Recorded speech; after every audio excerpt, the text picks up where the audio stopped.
ladies and gentlemen, people will try to tell you that your mess means you're done. That because you've fallen, because you've failed, because your name has been whispered in the wrong rooms, that God is finished with you. But they don't understand how God works. God is not like man. Man looks at the surface. Man sees the dirt. But God sees the seed beneath the soil. God sees the oil inside the crushed olive. He sees the gold still wrapped in fire. Don't let the opinions of people make you bury what God is trying to raise. You've been positioned in pain, not punished. You've been placed in a mess, not because God abandoned you, but because He's about to birth something through you that eyes haven't seen and ears haven't heard. Some of the greatest anointings don't come from clean places. They come from broken ones. The womb is messy, but it births life. The pit is dark, but it produces purpose. The prison feels like delay, but it's divine positioning for promotion. That mistake you made, that moment you lost control, that season where you didn't feel strong enough to pray, where you felt like giving up, God saw it.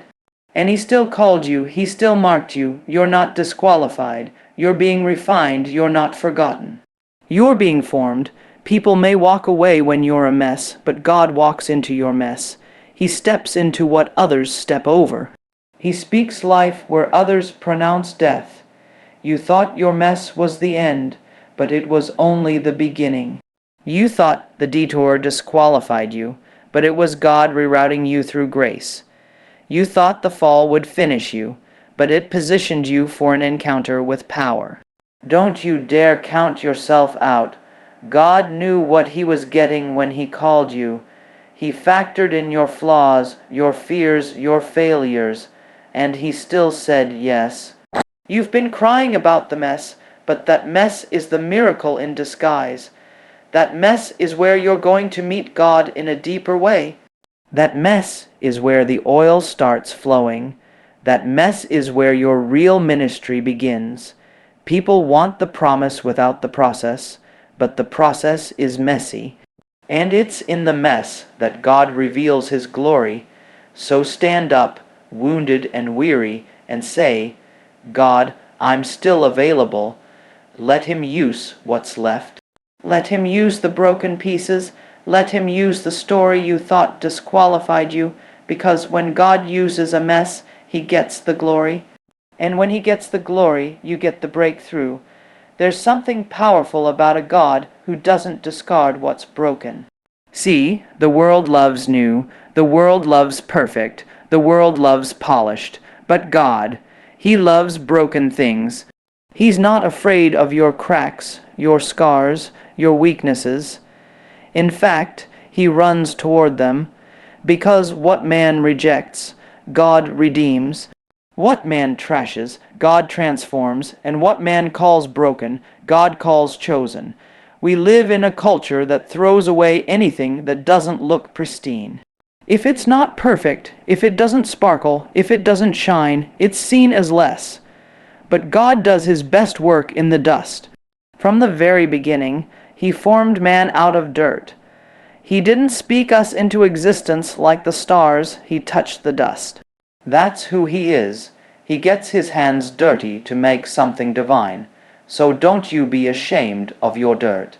Don't you hide your wounds. Your cracks are the very places where His light shines through. God specializes in broken vessels.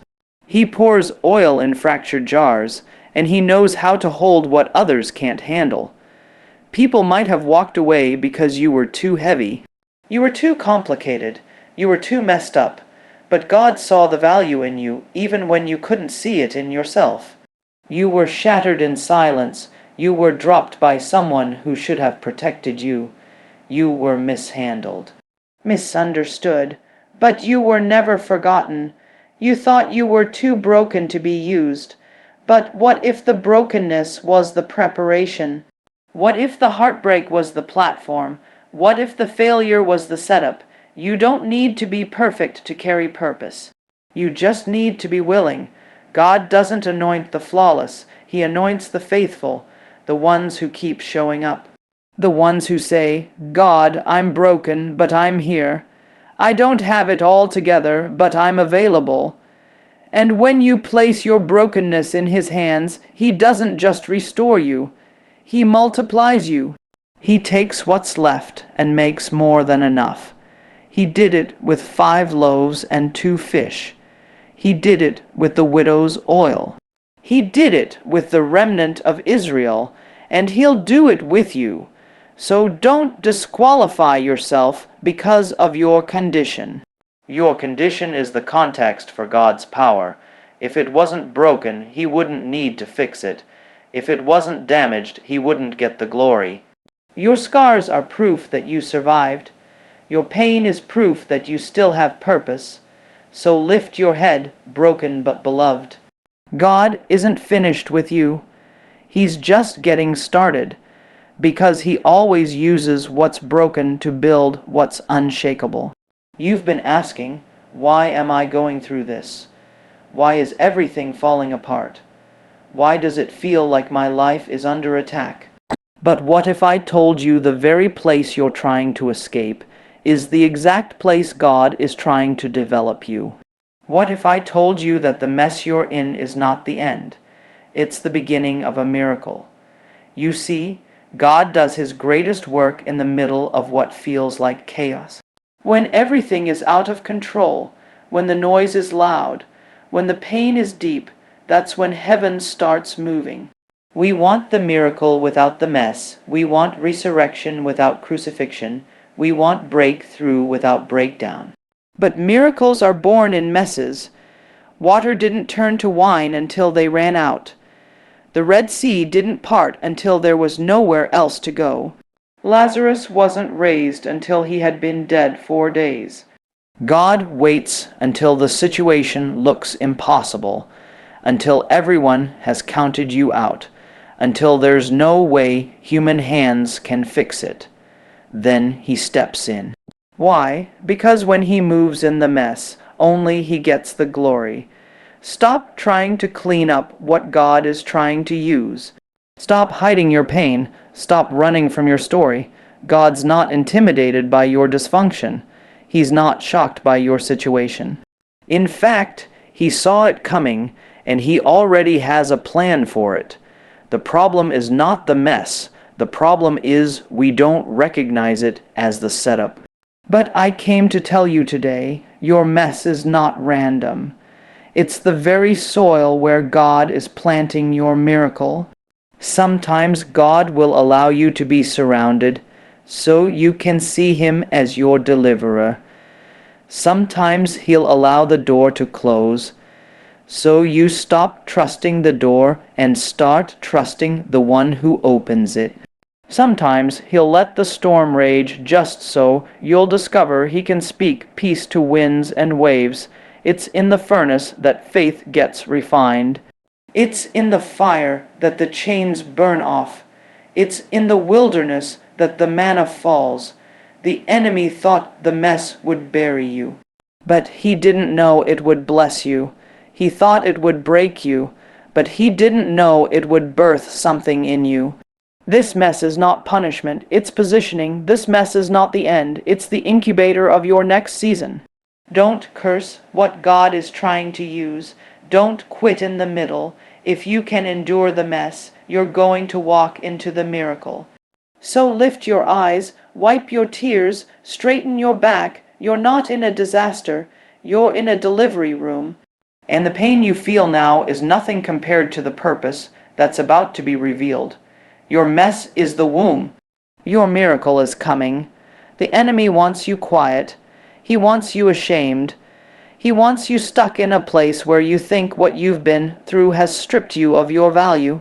He whispers, don't tell them what happened. Don't let them see your scars. Don't speak about your past. It's too messy. But I came to tell you that voice is not truth. That's fear. That's shame. That's the sound of someone who knows your story is powerful, and they're scared of what will happen when you start to speak. See, the very thing you've been trying to hide is the exact thing God wants to use. That storm you survived, that heartbreak that nearly took you out, that pit you clawed your way out of with nothing but faith, That is not your disqualification. It is your platform. It is the proof that grace is real. You don't have to be ashamed of the nights you cried, the days you almost gave up, the moments when your faith was barely hanging on by a thread, because you made it, and that testimony has power. The enemy wants to silence you because he knows your story carries weight. He knows that when you open your mouth, shackles break off of other people. He knows that when you start to speak, heaven leans in and hell backs up. So he tells you to sit down, to shut up, to stay quiet. But your silence helps nobody. Your silence lets shame linger. Your silence keeps others in the dark. But your voice is the light someone else has been waiting for. You don't need to wait until you're all cleaned up to testify. You don't need the ending tied in a perfect bow. God gets glory from the middle of the story too. Speak from the place you're in, not just the place you came from. Somebody needs to know that it's okay to be in process. Somebody needs to hear how you're still standing after all you've been through. Somebody's breakthrough is connected to your boldness. Don't let shame steal your roar. Don't let fear steal your freedom. You don't have to be perfect to be powerful. You don't have to be flawless to be faithful. Open your mouth and let the truth come out. Because every time you tell your story, chains fall off. Every time you declare, God brought me through, someone else gets the courage to believe he can do it for them too. Your testimony is not about what you've done. It's about what God has done through you. You don't have to have the right words. You just have to be real. Your transparency will set captives free. Your honesty will break generational silence. So don't sit in the shadows. Step into the light. The world needs your story, and the devil is about to regret ever letting you live to tell it. You've been crying over what you lost, but you don't realize what's being built in the pain. You've been asking God to remove the fire, but the fire is refining you. You've been pleading for him to take the pressure off, but the pressure is producing the oil. Don't you know that purpose is often hidden inside pain? It doesn't come wrapped in comfort.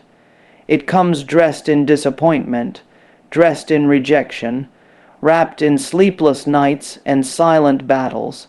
You don't discover destiny on the mountaintop. You find it in the valley when it's dark, when it's lonely, when all you've got left is faith and breath. That pain you've been through, it wasn't random. That heartbreak wasn't wasted. That betrayal wasn't meaningless.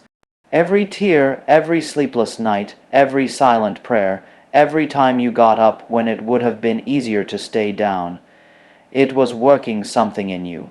See, you thought it was punishment, but it was preparation.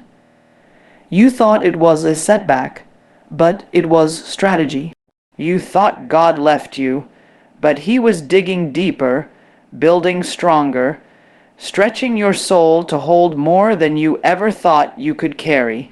Some of the greatest anointing is found in the ashes. Beauty doesn't come from ease. It comes from endurance. The people who have the most to say are the ones who have been through the most and didn't quit, and that's you. You didn't quit. You didn't die in it. You didn't give up. You crawled if you had to. You bled if you had to. But you kept moving, and that movement, that refusal to surrender, was God's signal that you were ready to carry weight. You see, there's something about pain that builds power. Pain teaches what comfort never could. Pain reveals what praise sometimes hides. Pain strips you of ego and pride and leaves you with nothing but God. And when you get to that place, where he's all you've got, you find out he's more than enough. You find out he's still with you, still for you, still writing your story. God doesn't waste pain, not 1 ounce. He bottles every tear, he marks every moment, and when the time is right, he'll pull back the curtain and reveal why it had to happen the way it did. You may not understand it now, but later you'll look back and say, if I hadn't gone through that, I wouldn't be who I am today. So hold on. Keep trusting. Keep pressing. What you feel right now is not the end. It's the birthing pains of something greater. Purpose is pushing its way through. Destiny is stretching you. And when it comes forth, it will be worth every second of the pain. Because what God is about to do in your life will not just bless you. It will bless everyone connected to you. When God uses your story, nobody else gets to take the credit. Not your connections, not your education, not your background, not your talent. When God steps into your mess and turns it into a miracle, all eyes turn to Him. Because it becomes undeniable only God could have done this. You didn't have the resources, you didn't have the support, you didn't have the strength, and yet somehow you made it through. Somehow the doors opened, somehow the way was made. And when they ask how, it wasn't strategy, it was sovereignty. See, sometimes God will let things fall apart just to show you He can hold you together. Sometimes He will strip you of every safety net until He becomes your only source. He'll let people walk away. He'll let systems fail. He'll allow the storm to hit your house not to destroy you, but to prove that His hand is still on you. And when you come out on the other side, you'll know it wasn't by power, and it wasn't by might, but by His Spirit. God will take the ugliest chapters of your life and turn them into the most beautiful parts of your testimony. He will take what was meant to kill you and use it to lift you. And the glory won't go to your name, it'll go to His. That's why He allowed it to happen the way it did. That's why He didn't answer the prayer when you wanted Him to.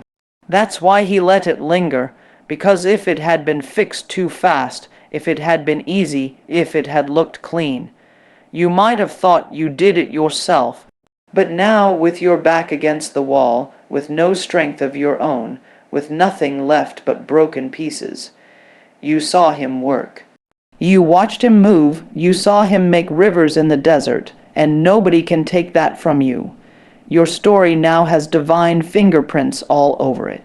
He'll use your life in such a way that the very people who thought you were done will have to say, "That had to be God." The same ones who buried you with their words will witness your resurrection. The same ones who counted you out will watch God count you in, and the glory, every ounce of it, will go to Him. So don't rush the process, don't curse the pain, don't despise the slow, hidden seasons. God is working behind the scenes, building a testimony so undeniable, so powerful, so unmistakable, that when it unfolds, the only name that will be lifted up is His. And that's exactly how it's supposed to be, because when God gets the glory, the blessing flows, the oil runs freely, and purpose comes alive. Your story is a stage for His glory. Let Him shine through it.